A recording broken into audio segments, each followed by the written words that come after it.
दिया जॉब ने जयपुर से। आज मैं आपके लिए एग्रीकल्चर का टॉपिक लेके आया हूँ सीड। तो इस सीड के बारे में आज हम विस्तार से अध्ययन करेंगे कि बीज की परिभाषा क्या होती है, बीज कितने प्रकार के होते हैं, मोनोकोट क्या होता है, डाइकोट क्या क्या होता है, और प्रकाश अवधि के आधार पर बीज कितने प्रकार के होते हैं, बीजों में डोर्मेंस अवस्था कौन कौन सी होती है और बीज को कितनी श्रेणियों में बांटा गया है।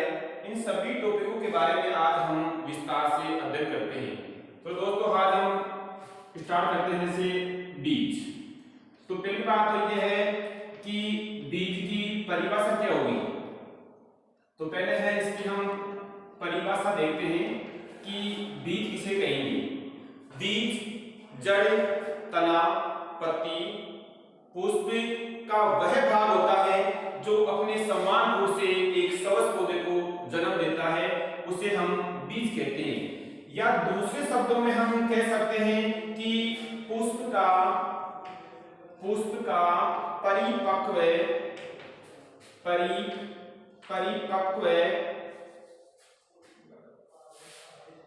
परिपक्व बीजांड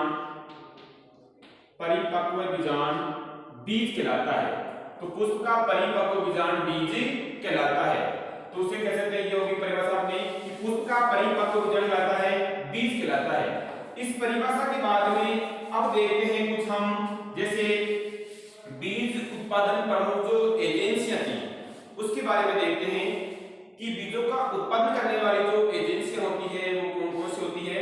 जैसे बात करूं मैं तो इसकी प्रमुख एजेंसी होती है जैसे राष्ट्रीय बीज निगम। मैं बात करता हूं राष्ट्रीय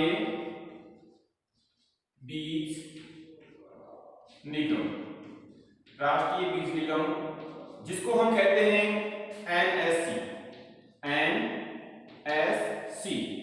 इसे कहते हैं नेशनल सीड कॉर्पोरेशन। इसकी स्थापना सन 1963 में नई दिल्ली में की गई थी। इसके बाद में राष्ट्रीय जो बीज अधिनियम बना था, जो बीज अधिनियम बना, बीज अधिनियम बना था वो सन 1966 में बना, पारित हुआ और उसके बाद में इसे लागू किया गया था सन 1969 में। तो दोस्तों हमें इन तीनों में से कोई सी भी एक ही डेट याद रखनी है। जैसे हमने एक डेट याद रखी कि राष्ट्रीय बीज निगम एनएससी, नेशनल सीड कॉर्पोरेशन की स्थापना कब हुई थी, 1963 में इसकी स्थापना हुई थी। तो इन सभी के 3-3 साल के बाद में, मतलब 3 साल के बाद में अधिनियम पारित हुआ संसद भवन में और उसके बाद में 3 साल के बाद में इसे 69 में लागू कर दिया गया। अब बात करते हैं कि राष्ट्रीय बीज जो निगम होता है एनएससी, इसका जो प्रमुख कार्य होता है भारत में आधार व प्रमाणित बीजों का वितरण करना। और अपने राजस्थान में जो संस्था है जो उत्पादन करती है बीजों का, उसका नाम है अपना RSSC, इसे कहते हैं राजस्थान स्टेट सीड कॉर्पोरेशन, मतलब राजस्थान राज्य बीज निगम। इसकी स्थापना 28/3/1978 को जयपुर में की गई थी। तो ये तो प्रमुख अपने एजेंसियां हो गई जो बीजों का उत्पादन व वितरण करती है। जैसे एनएससी हो गया, राष्ट्रीय जो अपना बीज निगम है, और अधिनियम पारित हुआ 66 में, उस लागू किया 1969 में। और राजस्थान में जो प्रमाणित बीजों का उत्पादन वितरण करने वाली संस्था है वो है RSSC, Rajasthan state seed corporation. तो ये तो क्या हो गया, अपने प्रमुख एजेंसियां हो गई जो बीजों का उत्पादन व वितरण करती है। इसके बाद में हम देखते हैं आगे इसमें कि बीज होते हैं जैसे एक बीजपत्री और द्विबीजपत्री बीज कौन कौन से होते हैं। जैसे पहले बात करूं मैं एक बीजपत्री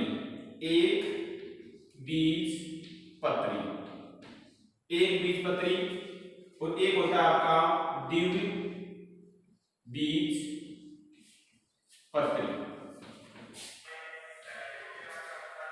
तो एक बीजपत्री इसे कहेंगे हम मोनोकोट और दूसरा आता है आपका द्विबीजपत्री, इसे कहते हैं डाइकोट। तो पहली बात तो यह है कि एक बीजपत्री बीजपत्री हम किसे कहेंगे? मतलब ऐसा बीज जिसमें एक जीवित गुण हो तथा एक कोटिलिडन्स हो, मतलब एक जीवित गुण हो तथा कोटिलिडन्स हो, जीवित गुण हो तथा एक कोटिलिडन्स हो, कोटिलिडन्स हो, उसे कहेंगे हम एक बीज पत्री। एक बीज पत्री, जैसे हम इसकी एग्जाम्पल की बात करें तो जैसे अपने आता है इसमें अनाज के बीज और घासों के बीज, ये आते हैं एक बीज पत्री के अंतर्गत आते हैं। तो ये तो क्या अपना एक बीज पत्री। दूसरा आता है द्विबीजपत्री, इसे कहते हैं डाइकोट, मतलब जिसमें जीवित गुण हो तथा बीज पत्र दो भागों में बटा हुआ हो तथा दो कोटिलिडन्स हो, दो कोटिलिडन्स हो, कोटिलिडन्स हो, उसे कहेंगे हम द्विबीजपत्री। मतलब बीज पत्र को हम बराबर दो भागों में बांट सकते हैं, उसे कहेंगे द्विबीजपत्री।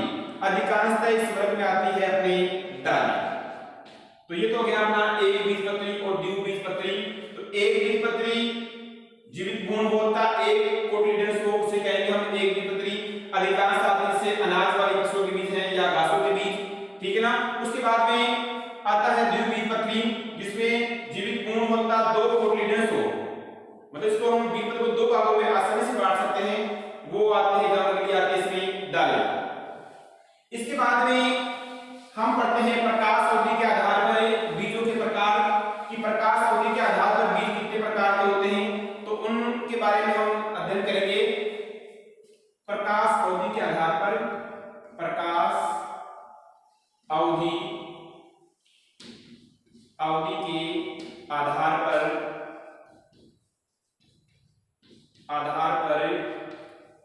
बीजों का वर्गीकरण।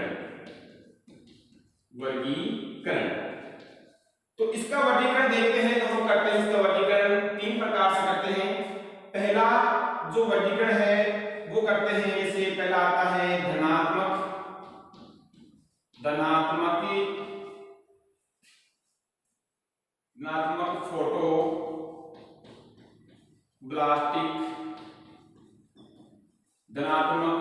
फोटोब्लास्टिक बीज, और दूसरा आता है आप इसमें ऋणात्मक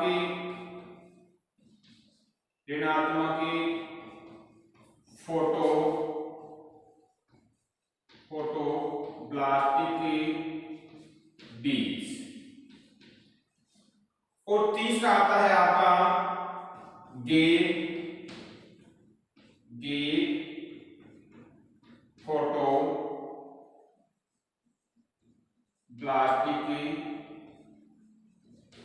बीज।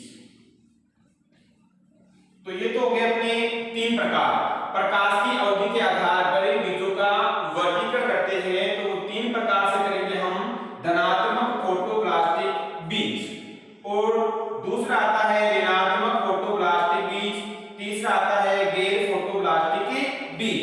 अब इसके बारे में हम देखते हैं कि धनात्मक फोटोब्लास्टिक बीज क्या होता है और ये बीज किसे कहते हैं और इसके उदाहरण कौन से होते हैं।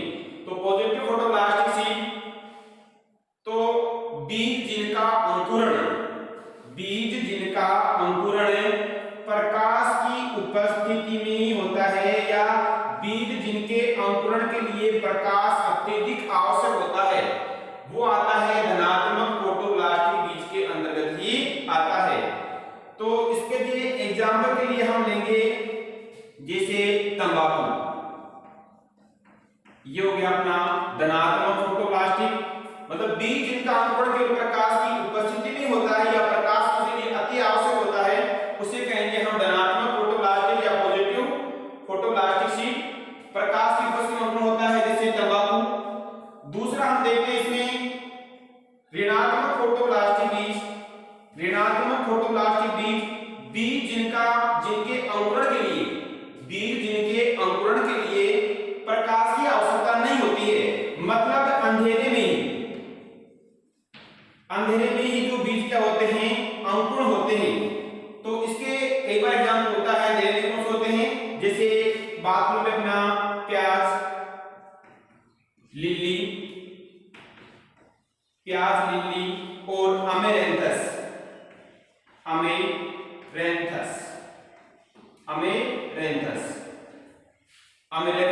तो ये तो हो गए ऋणात्मक फोटोप्लास्टिक बीज। तीसरा आता है गैर फोटोप्लास्टिक बीज, ऐसे बीज जिनके अंकुरण के लिए प्रकाश और अंधेरे दोनों में ही क्या होते हैं, अंकुरित होते हैं। तो ये इंपॉर्टेंट है, प्रकाश और अंधेरे दोनों में ही क्या होते हैं, अंकुरित होते हैं। वो आते हैं गैर फोटोप्लास्टिक सीड, नॉन फोटोप्लास्टिक सीड। इसमें अधिकांश एग्जांपल है तो आती है अधिकांश अपने फसलें, मतलब अनाज वाली फसलों के जो सारे बीज होते हैं वो कैसे होते हैं, गैर फोटोप्लास्टिक सीड होते हैं। तो ये तो हो गया अपना प्रकाश अवधि के आधार पर बीजों का वर्गीकरण। दोस्तों इसमें कई बार क्वेश्चन पूछ लेता है या कि एग्जांपल होता है या कौन से होते हैं, धनात्मक कौन से होते हैं, ऋणात्मक कौन से होते हैं, या गैर फोटोप्लास्टिक बीज कौन से होते हैं। तो उसके बारे में हमने विस्तार से अध्ययन किया है। तीन प्रकार के हो गए, धनात्मक फोटोप्लास्टिक बीज, ऋणात्मक फोटोप्लास्टिक बीज और गैर फोटोप्लास्टिक बीज। इसके बाद में हम देखते हैं कि जो उन्नत बीज होता है उसको कितनी श्रेणियों में बांटा गया है। तो इसके बाद में हम आगे बढ़ेंगे कि उन्नत बीजों की श्रेणियां। उन्नत बीजों की श्रेणियां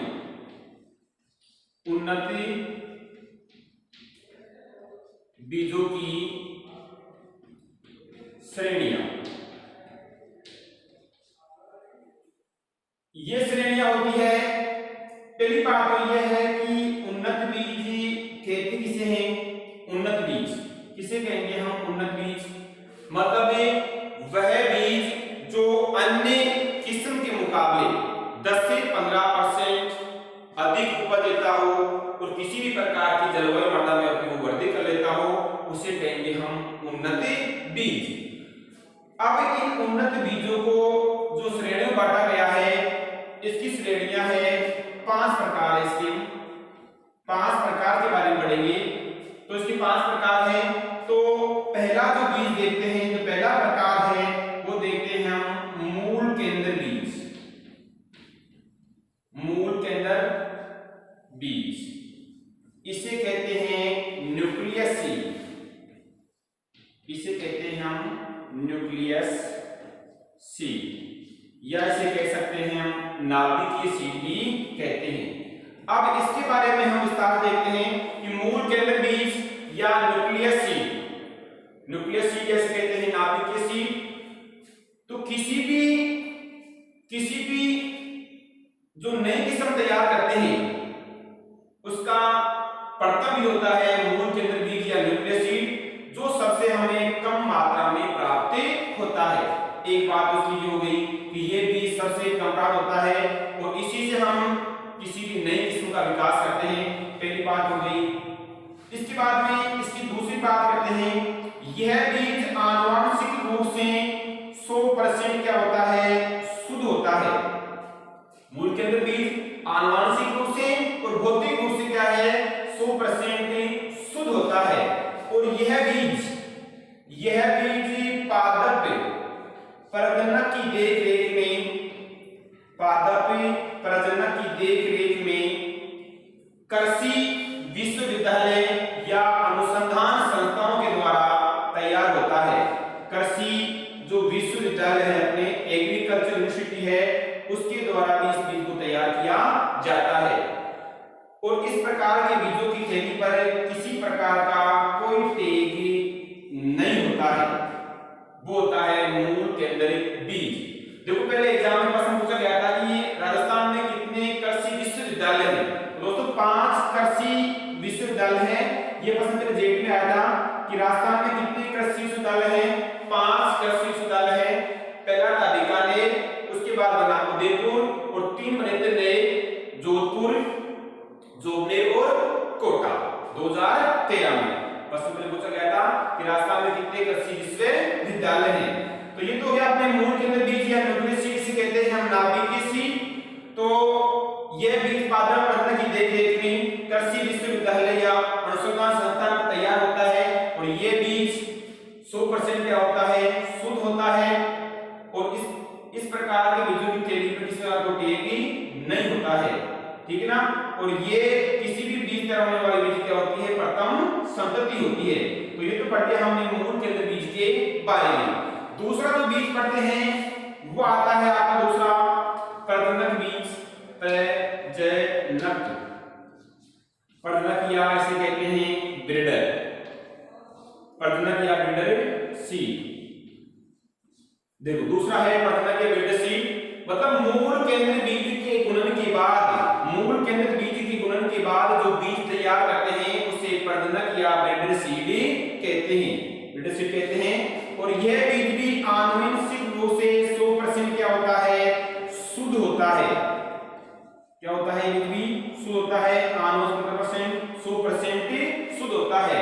और इस प्रकार के जो बीजों की जो थैली होती है, इस प्रकार के बीजों की थैली पर एक होता है वो सुनहरे पीले रंग का, सुनहरे पीले रंग का टेगी लगा होता है। कैसा होता है, सुनहरे पीले रंग का टेगी लगा होता है।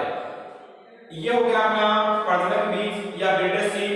इसके बाद में जो बीजों की जो तीसरी श्रेणी आती है, श्रेणी नंबर 3 के बारे में पढ़ेंगे, वो आती है आधार बीज। श्रेणी नंबर 3 है आधार बीज। आधार बीज तीसरा आता है आधार बीज, आधार बीज। आधार बीज को बोलते हैं फाउंडेशन सीड,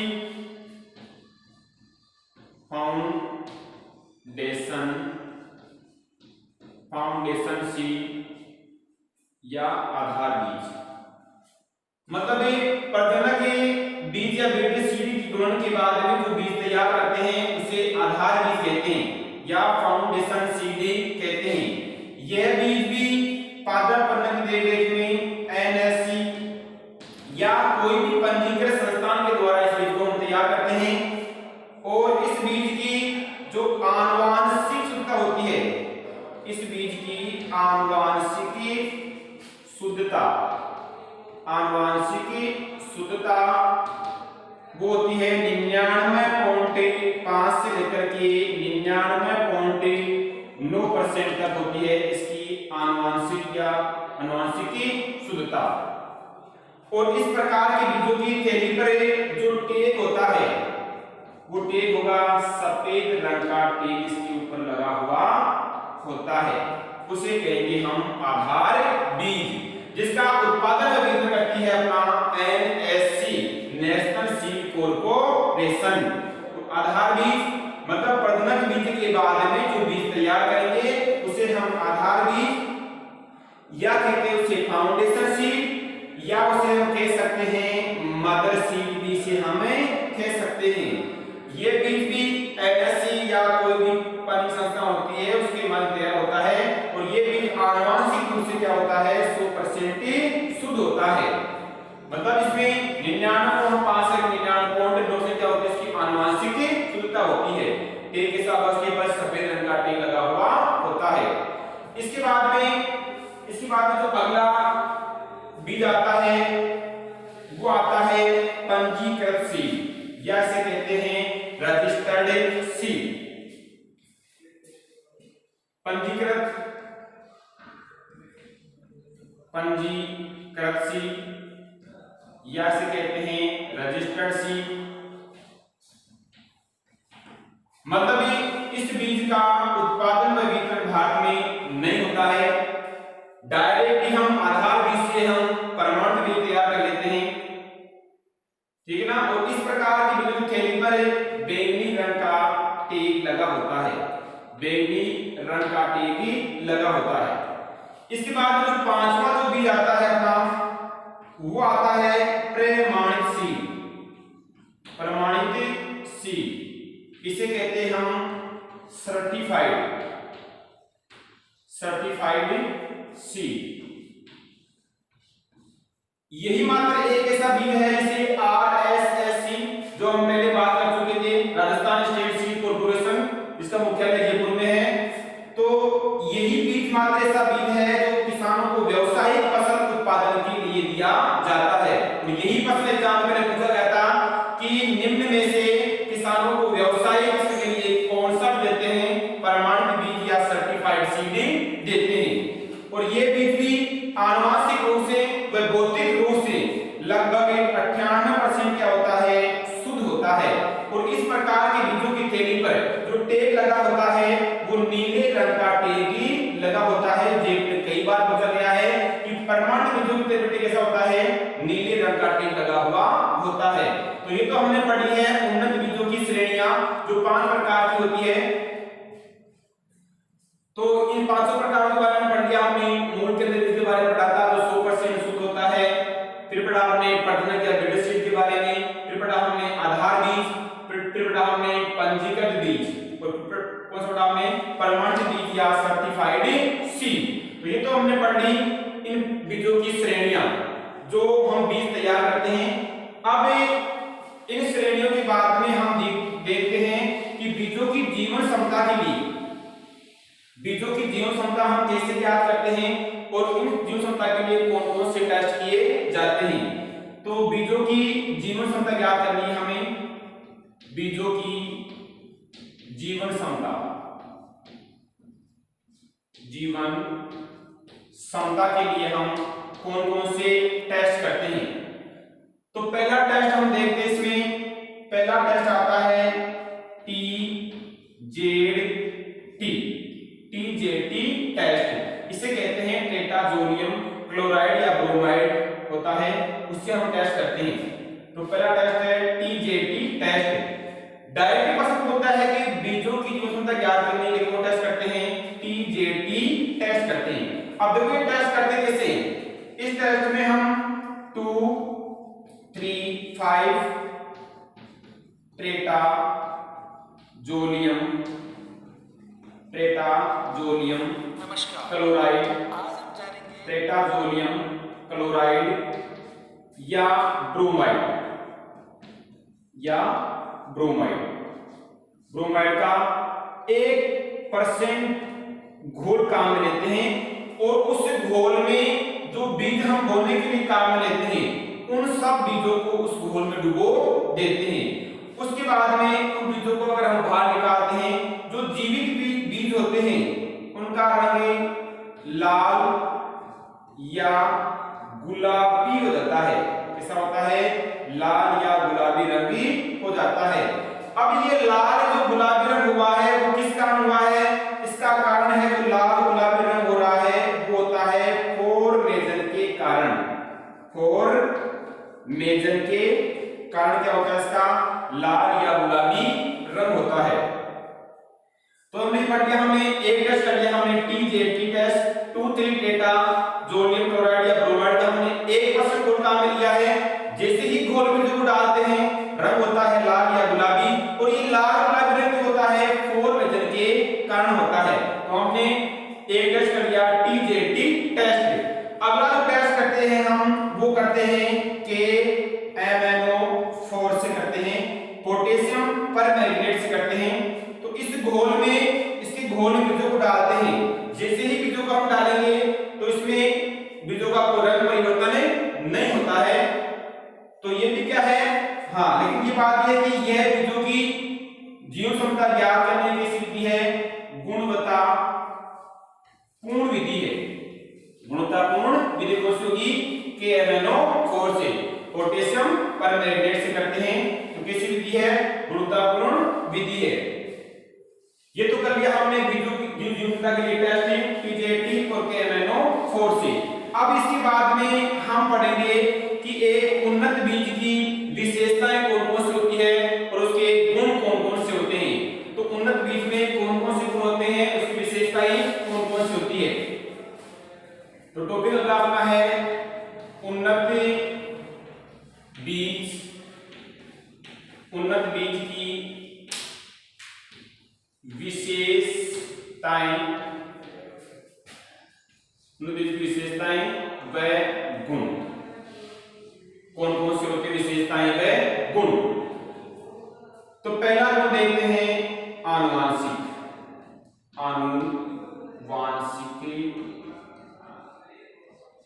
आनुवांशिक गुण।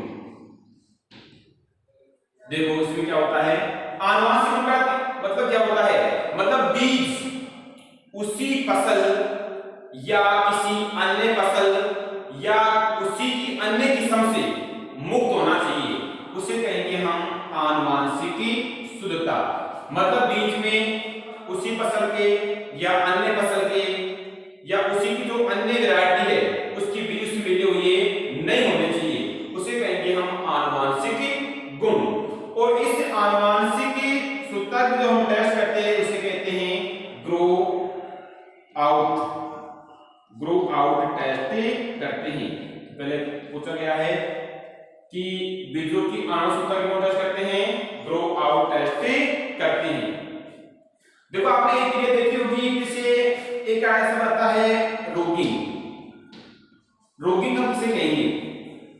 रोगिंग का क्या होता है, जैसे मान लो कि हमने ये अपना खेत है और इस खेत में मैंने यहां फसल बो रखी है मुख्य फसल, जैसे मान लो कि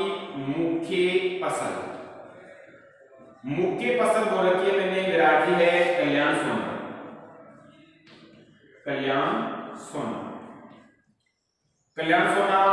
ये मेरी वैरायटी मुख्य वैरायटी है। और इस खेत में ही कुछ पौधे हैं जो कि फसल के, और इसी खेत में लोकवन जो गेहूं की वैरायटी है इसके पौधे उगे हुए हैं। तो मुख्य फसल में से जो के पौधे या लोकवन वैरायटी जो गेहूं के पौधे हैं, इन सबको उखाड़कर बाहर फेंकने की क्रिया क्या कहलाएगी? रोगिंग कहलाती है। आगे बात समझ में, मतलब मुख्य फसल में चाहे वो जो के पौधे हो चाहे कोई भी अन्य फसल हो और उसमें उसी की वैरायटी मौसम से मान लो गेहूं की लोकवन है, तो उन पौधों को काटकर बाहर फेंकने कहलाती है रोगिंग कहलाती है। तो एक गुण हो गया कौन सा अपना? आनुवांशिक गुण। इसके बाद में आनुवांशिक गुण हो गया या आनुवांशिकता। दूसरा आता है आपके इसमें भौतिक शुद्धता। दूसरा गुण पढ़ेंगे इसमें हम भौतिकी शुद्धता। दूसरा गुण है भौतिकी शुद्धता।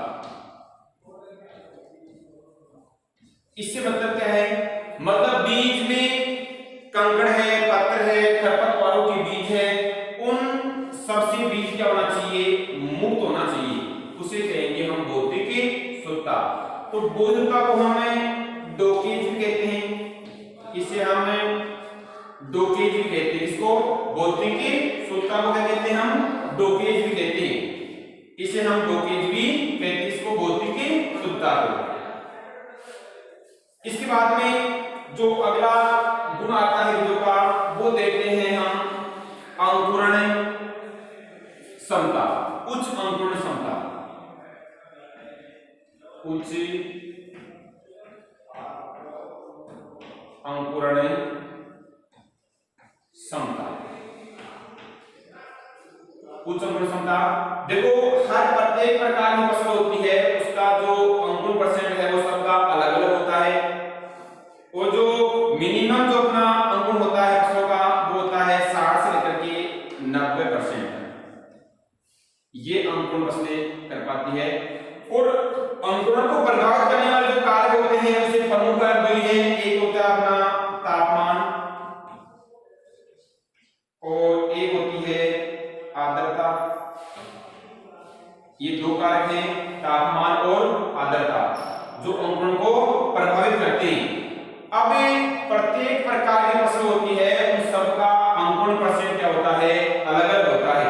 जैसे बात करूं मैं, जैसे संकर मक्का की बात करूं मैं, तो संकर मक्का का सबसे अधिक अंकुरण होता है लगभग 90%, मतलब 85 से 90 तक इसका क्या होता है?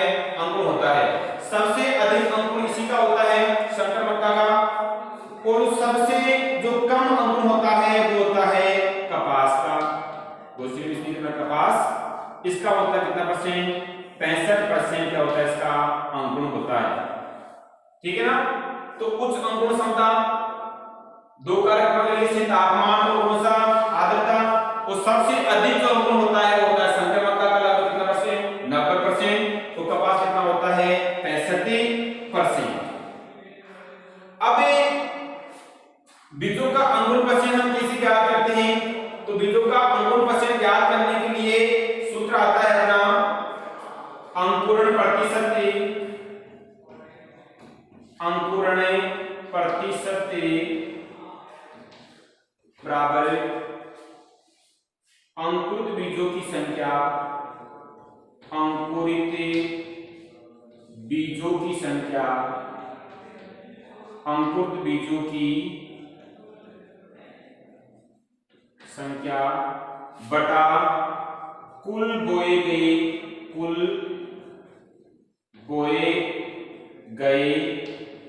बीजों की,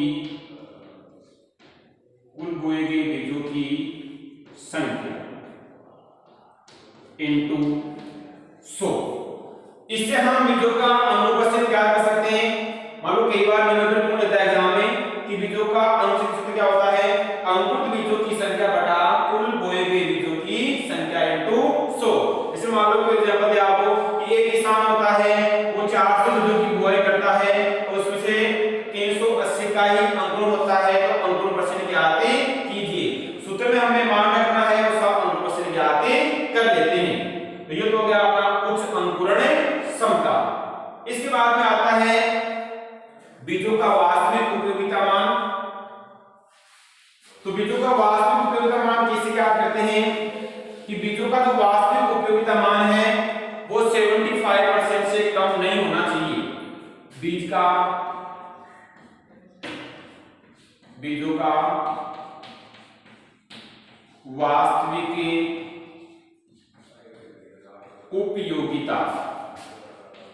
उपयोगिता मान मतलब 75% से कम नहीं होना चाहिए। ठीक है ना। इसके बाद में आता है बीजोज, सीड जिसे कहते हैं। तो उम्र के साथ क्या होता है, ओजी घट जाता है। तो दोस्तों आज हमने पढ़ा है इन सब के बारे में कि बीज किसे कहते हैं, बीज की मतलब परिभाषा क्या होती है, प्रमुख एजेंसियां कौन कौन सी होती है, उन एजेंसियों के बारे में हमने पढ़ा। उसके बाद हमने पढ़ा कि मोनोकोट क्या होता है और डाइकोट क्या होता है, उनके हमने एग्जांपल देख लिए। और फिर हमने बीजों की जो श्रेणियां हैं वो पढ़ी है। तो 5 प्रकार की श्रेणियां थी अपनी, मूल केंद्र बीज, उसके बाद में पढ़ा हमने प्रथम या बेड सीड, और उसके बाद में पढ़ा हमने आधार बीज या फाउंडेशन सीड, और उसके बाद में पढ़ा हमने पंजीकृत सीड, उसके बाद पढ़ा हमने प्रमाणित बीज। और उसके बाद में हम देख रहे थे कि बीजों की जीवनचक्र के लिए कौन कौन से टेस्ट करते हैं। तो एक वो अपना कौन सा टीजेएलपी टेस्ट है, और एक हमने टेस्ट किया कैल्विनोफोर विधि से किया। ठीक है ना। और उसके बाद में हमने पढ़ा उन्नत बीजों की विशेषताएं या गुणों के बारे में। आनुवंशिकता होती है, भौतिक शुद्धता होती है, बीजों का उच्च जैसे उच्च अंकुरण क्षमता होती है, या वास्तविक उपयोगिता मान है, या बीज ओज है। तो दोस्तों इसके बाद जो टॉपिक हम अगला पढ़ेंगे बीज के बारे में, वो पढ़ेंगे अगले वीडियो में।